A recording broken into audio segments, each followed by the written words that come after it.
little different. I think we were pulling out a lot of the trends we want to pull out from Jenny's data, but I think we were also talking about really interesting and important implications of these reports.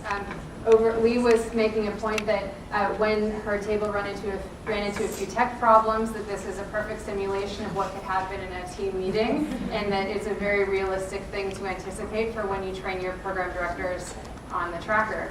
I heard other comments and questions about how you'll know and store your ongoing benchmarks beyond just the next benchmark that you and your team are driving towards. You're going to learn a lot more tomorrow about the online functionality of the tracker and other components that are going to answer, I think, a lot of questions that came up. We're not digging into those questions right now because I think they're very appropriate for the through your eyes session tomorrow, and we're not going to get into that as much at the PD layer right now.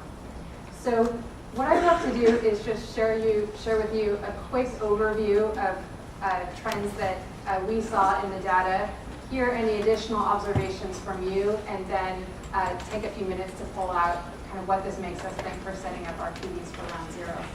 So when I looked at Jenny's data, the first thing I wanted to know was just where is Jenny and where is she relative to where she needs to be at the end of round zero.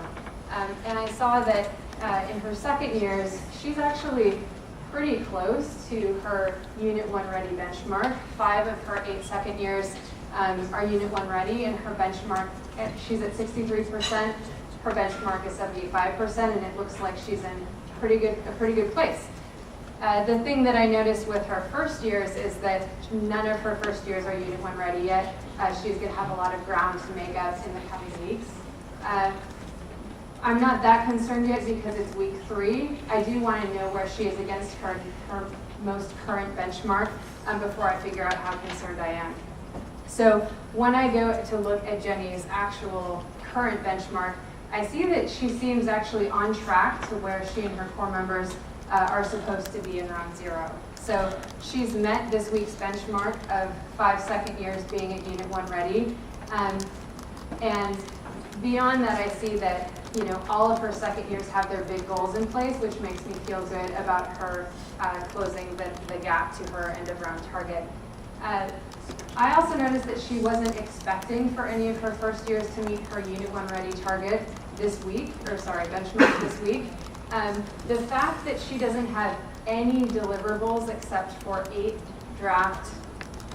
16 draft big goals makes me a little worried, because I think that I know her benchmarks for Unit 1 ready are going to be coming up soon for her first years, and it's a little surprising to me that she doesn't have any first years in place. That leads me to come up with a couple questions that I want Jenny to be thinking about, and that I know I'd want to talk about with her if I were her manager, and I know I'd want her to be wondering about. The first is I just want to make sure this tracking is accurate and that everything she knows is there. And that may make me think about expectations that she may need to have clarity on her responsibilities. The second question I want to know it makes me kind of wonder about what are her relationships like with her core members? Is it possible that she's not getting tools for them because of that? How are her core members doing in the online courses, and are they really struggling? Could they not be getting the questions answered that they need? And that gives me a place where I'd want to start talking with Jenny. I just realized I slipped out of the PD perspective. If I were Jenny, I would be wondering those same questions, and I might choose to come to a check-in with my manager or talk to my about those questions. I have a quick point of clarification. Yeah. So in the tracker itself, the column actually says unit plan unstored, and it's showing 0, so that leads me to believe that the program director has scored them all, but none of them are at the minimum bar. Am I reading that correct? The number is correct. And this is a great point to bring out. The intention behind the report is that she doesn't actually have materials yet for any of those core members. Lewis, do you want to? Yeah, that'll essentially say 100% in the beginning of the round. I think the intention is for the sample to say 100%. Yeah. Thank you for that clarification. So you should assume from this report that she does have her deliverables. Did anyone else notice any major trend that they think is important to highlight from their review of Jenny's report?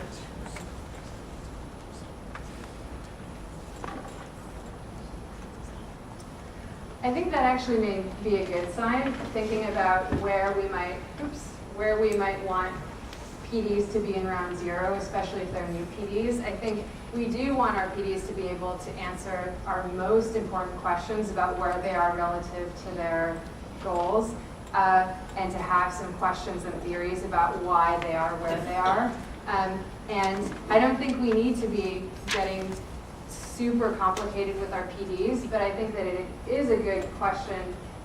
If this is what you want your PDs to be able to do every week with their results, what will it take? What will they need from you? And be able to know that this is the detail that they should be able to go to, and what training might they need from you in your team to make sure that they're able to use the tracker this way. I'm seeing some nods, so I'm hoping that this sort of jives with what you're thinking about for your team. So what I'd love to do is turn back to your planning tool, and if you scroll down sort of several rows, you'll find a section for the program tracker. I'd love you to take 2 minutes to just jot down any realizations or needs or plans that came out of this reflection, so that you can come back to this and figure out how this will fit into your round zero plan and how you'll set up your team.